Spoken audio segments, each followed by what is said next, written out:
بہرحال یہ اللہ تعالیٰ کی شفقت بھی ہے انسانیت کے لیے کہ آخرت میں جو رزلٹ نکلنے والا ہے وہ پہلے ہی بتا دیا ہے کہ بھائی اکثریت کے ساتھ یہ حال ہونے والا ہے، تو اپنا قبلہ درست کر. اس کا رزلٹ یہ نہیں نکالنا کہ چونکہ اکثریت نے جانا ہے لہذا محنت کرنے کی ضرورت نہیں ہے، ان سے بچنے ہی کوئی.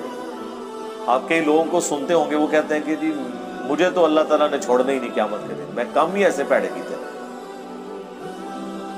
اس طرح کے جملے کبھی بھی نہیں بولنے چاہیے. بخاری اور مسلم دونوں میں حدیث ہے، اللہ کے نبی علیہ السلام نے فرمایا کہ اللہ تعالیٰ فرماتا ہے میں اپنے بندے کے گمان کے قریب ہوں جس طرح میرے بارے میں گمان کرتا ہے.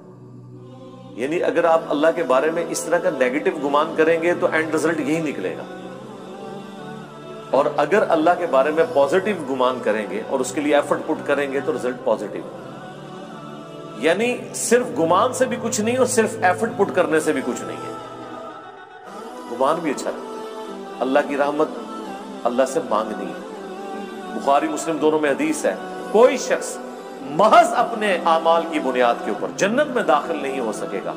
صحابہ نے جرأت کر کے پوچھا اللہ کے نبی کیا آپ بھی؟ اس کائنات میں سب سے بہتر اعمال جس شخصیت کے ہو سکتے ہیں وہ تو رسول اللہ کی ذات ہے صلی اللہ علیہ وآلہ وسلم.